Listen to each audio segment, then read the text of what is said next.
My name is Leslie Day and I work at the Royal Cornwall Hospital, Treliske, and I am an estates officer. The hospital is based in the southwest of Cornwall. We are the only acute hospital down here. We're a 500-bed hospital and part of my job role is to run and maintain the services to site.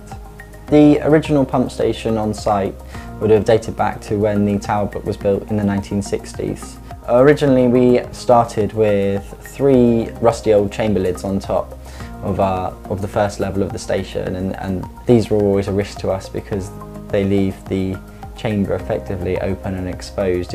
If you wanted to gain access, it's just a case of lifting the hatch and you know, accidentally falling in or animals falling in, and these again were the age of the pit, so they were in no fair condition. Our original submersible pump sets were no longer maintainable by our in-house staff. This was just due to the training requirements needed to enter the first part of the chamber, and for that you had to have your confined space entry tickets, tripods, harnesses, breathing apparatus. A lot of it was just far too costly for the trust to do in-house. The beauty of the equipment all being above ground is it means that all of our guys can access that fairly easy. It's all inside one nice neat little package that they can all maintain. Our site's grown and grown and grown in volume. Our patient levels are higher than they were back in the 1960s, and the type of products we've got going down into the sewage chamber have changed.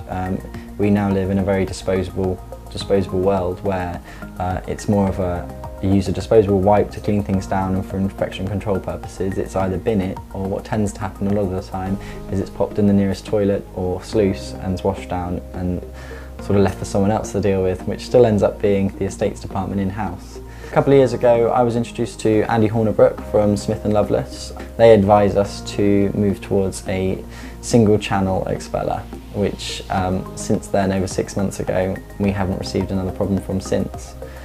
All in all, it's worked out really well. We've almost forgotten we've got the pump station on site, which for us is a fantastic position to be in comparison to where we were previously. The Smith & Loveless Everlast gave us an opportunity to have an all-in-one product brought to site on the back of a lorry and quite literally slotted in and plugged in and off we go. Initially, looking into the different variations on submersibles compared to the above ground station, it allowed us to maintain no disruption to the hospital whatsoever. And from a reactive team's point of view, you know, that's fantastic. We could ensure that we had all the services running right up until switchover, and the new equipment was good to go. The Smith & Loveless Everlast product that we've got on site is very quiet. We're on a site where, although there are lots of buildings spread out, the unit's placed directly near wards and opposite a golf course.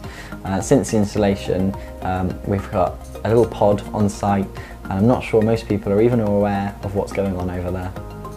I'd 100% recommend the product onto any other hospitals looking into this type of equipment. You can take back ownership for your equipment without relying on contractors to come in and tell you what's wrong with your product. Your own in-house team are there, all trained by Smith & Loveless to be able to deal with any faults that they may or may not come across in future.